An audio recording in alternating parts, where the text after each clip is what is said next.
இது ஒரு 1 kg mutton. இது ஒரு 4 மீடியம் சைஸ் முருங்கைக்காய் கட் பண்ணி வச்சுருக்கேன். இப்போ எப்படி தாளிக்கிறதுன்னு பார்க்கலாம். ஆயில் ஆட் பண்ணிக்கலாம். ஒரு 1.5 குழிக்கரண்டி ஆயில். நீங்கள் மசாலா சேர்ப்பீங்கன்னா பட்டை, லவங்கம், சோம்பு சேர்த்துக்கலாம். நான் இன்றைக்கி எதுவும் சேர்க்க போகிறதில்ல. கருவேப்பிலை,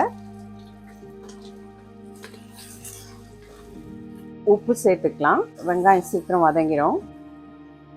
வெங்காயம் நல்லா வதங்கிடுச்சு. இப்போ இந்த ஜிஞ்சர் கார்லிக் ஆட் பண்ணிக்கலாம். நம்ம ஒரு 2 table spoon ginger garlic paste, அதுவும் நல்லா வதங்கிடுச்சு. இப்போ இந்த 2 தக்காளி கட் பண்ணி வச்சுருக்கிறத ஆட் பண்ணிக்க போகிறேன்.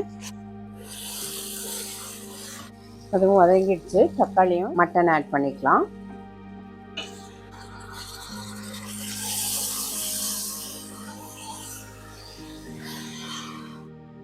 இப்போ குழம்பு மிளகாத்தூள் ஆட் பண்ணிக்கலாம். 5 டேபிள் ஸ்பூன் குழம்பு மிளகாத்தூள் ஆட் பண்ண போகிறேன்.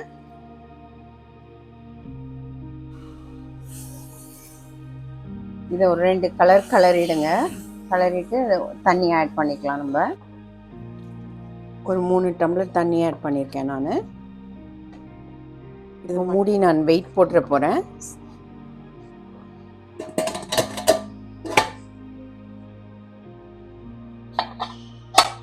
அது சத்தம் வந்துட்டு நம்ம குறைச்சிடலாம். குறைச்சி ஒரு 20 மினிட்ஸில் சுவிட்ச் ஆஃப் பண்ணிடலாம். 20 மினிட்ஸ் ஆயிடுச்சு. சுவிட்ச் ஆஃப் பண்ணிட போகிறேன். ப்ரெஷரும் போயிடுச்சு. திறந்துட்டு நம்ம இப்போ இந்த முருங்கைக்காய் ஆட் பண்ணிக்கலாம். முருங்கைக்காவை ஆட் பண்ணிட போகிறேன். முருங்கைக்காய் நல்லா குக் ஆகிட்டப்புறம் கொத்தமல்லி போட்டு இறக்கிடலாம். 7 மினிட்ஸ் ஆயிடுச்சு. திறந்து பார்க்கலாம் முருங்கைக்காய் வெந்துருச்சான்னு. நல்லா வெந்துட்டுருக்கு முருங்கைக்காய். கொத்தமல்லி ஆட் பண்ணிக்கலாம். கருவேப்பிலை. லிட் போட்டு வைக்க போகிறேன் ஒரு 5 மினிட்ஸ் குறைச்சி.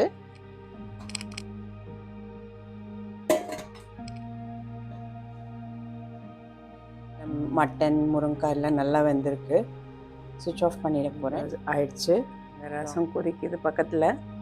இன்றைக்கி சண்டே சமையல் இதுதான். லன்ச் ஆயிடுச்சு. இன்றைக்கி இதுதான் எங்கள் வீட்டில் சமையல். முருங்கைக்காய் போட்டு மட்டன் குழம்பு. ட்ரை பண்ணி பாருங்கள். ட்ரை பண்ணி பார்த்துட்டு எப்படி இருக்குன்னு சொல்லுங்கள். ரசம், சாதம் சாப்பிடலாம் வாங்க.